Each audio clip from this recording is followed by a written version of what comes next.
15મો પાઠ પ્રકાશ ચાલુ કરીએ છીએ બરાબર. પ્રકાશ એટલે શું? તો કે એનો સમાનાર્થી શબ્દ જોવા જઈએ તો અજવાળું. અંધારા ખંડમાં જે અજવાળું કરે એ પ્રકાશ સાદી ભાષામાં. બરાબર છે. હવે અહીંયા સૌથી જ પહેલા તમને પાઠની શરૂઆતમાં એક પ્રવૃત્તિ આપી છે કે પ્રકાશ કેવી ગતિ કરે છે.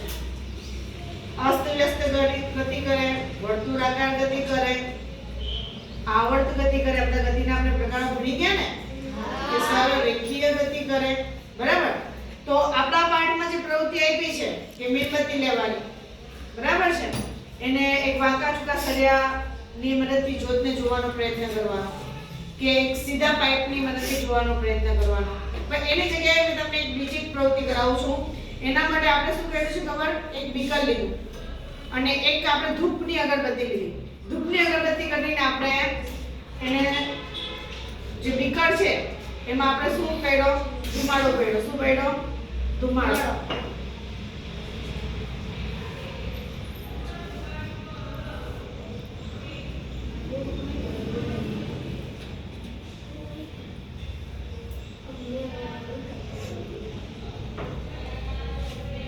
ઓકે. સૌથી પહેલા તો તમને બતાવું કે બીકરમાં ધુમાડો છે. બરાબર. હવે એમ તમે ડાયરેક્ટ જોશો તો દીવાલ ઉપર આનું પ્રતિબિંબ કેવું પડે? આપણને દેખાય છે ટોર્ચ બિંદુ સ્વરૂપે દેખાય છે. પણ એ કેવી રીતના ગતિ કરે છે એ આપણને દેખાતું નથી. બરાબર છે. પણ એને આપણે બીકરમાંથી પસાર કરીશું તો તમે જોશો તમને અંદર સીધી લાઈન દેખાય છે. બરાબર છે. એટલે એ શું સાબિત થાય છે કે પ્રકાશ સીધી રેખામાં ગતિ કરે છે. અહીંયા તમે એની સરળ રેખીય ગતિ જોઈ શકો છો. જ્યારે તમે એમને જોવા જશો તો તમને એ રેખા દેખાતી નથી. પણ જ્યારે તમે ધુમાડામાંથી કિરણને પસાર કરશો તો તમને દેખાશે કે સીધી રેખામાં ગતિ કરે છે. બીજી પ્રવૃત્તિ આપણે જોઈશું કે સમતલ અરીસામાં કોઈ પણ વસ્તુનું પ્રતિબિંબ બરાબર કેવું દેખાય તો એના માટે આપણે શું કરીશું? મીણબત્તી લઈશું. મીણબત્તીને આપણે સળગાવીશું.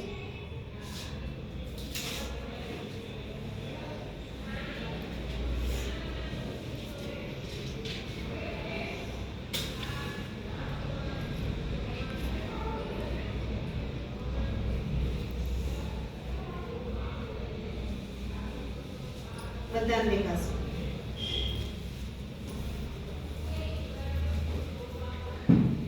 ઓકે. હવે આપણે આ શું રાખ્યો છે એની સામે? અરીસો. બરાબર. ચલો અરીસાને આપણે નજીકમાં લઈ જઈએ. તમને મીણબત્તીનું પ્રતિબિંબ કેવું દેખાય છે? સીધું. જેવી મીણબત્તી તમને દેખાય છે એવું સેમ ટુ સેમ પ્રતિબિંબ દેખાય છે ને? હા. ચલો આપણે અરીસાનું સ્થાન થોડું બદલીએ. એને થોડેક દૂર લઈ જઈએ.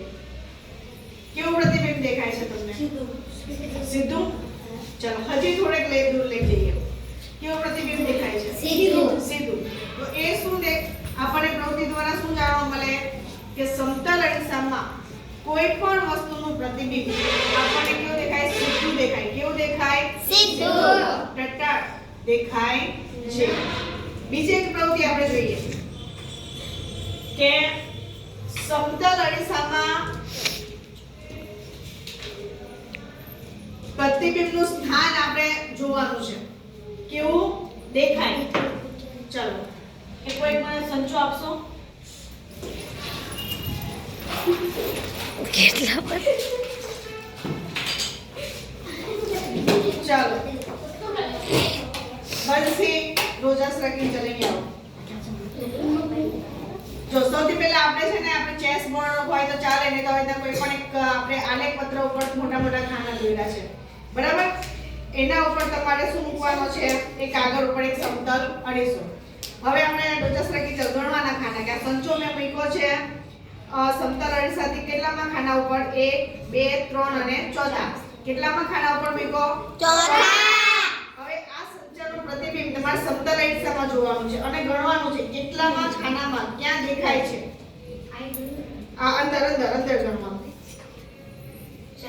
ચાર દેખાય છે હા એટલે કે સમતલ અરીસામાં આપણે જે પ્રતિબિંબ જોઈએ એ વસ્તુ જે સ્થાન ઉપર છે બરાબર છે એનું અંતર અને પ્રતિબિંબનું અંતર બંને કેવું હશે સરખું હશે બરાબર છે બેસી જાઓ ચલો અમિત વંશરાજ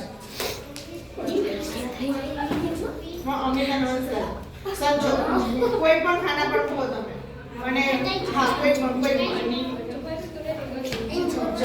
સમતલ અરીસાથી કેટલા ખાનામાં તમે સજ્જો મૂકો ગણી કરો સમતલ અરીસાથી અહીંયા આ જે મૂળ વસ્તુ છે એમાં કેટલા ખાના છે 1 2 3 4 અને 5મા ખાના હવે પ્રતિબિંબમાં જુઓ તે 5મા ખાનામાં દેખાય છે દેખાય છે ને એટલે કહેવાનો અર્થ શું થયો વસ્તુનું સ્થાન અને પ્રતિબિંબમાં વસ્તુનું સ્થાન નું અંતર કેવું હોય છે એક સરખું હોય છે સમજાયું ચલો આવી જાઓ વારાફરતી બધા જોઈ લો માધવ છોકરાઓ આવી જાઓ બધા ચાલો અહીંયા જોઈ આ સમજો તમે કોઈ પણ જગ્યા પર મૂકો અહીંયા મૂકો ચાલો કેટલા ખાના દૂર છે 1 2 3 4 5 અને 6 અંદર પ્રતિબિંબમાં ગણો બરાબર ચાલો છોકરીઓ આવી જાઓ છેલ્લી બાકી બધી છોકરીઓ ચાલો કેટલા ખાના દૂર છે 1 2 3 4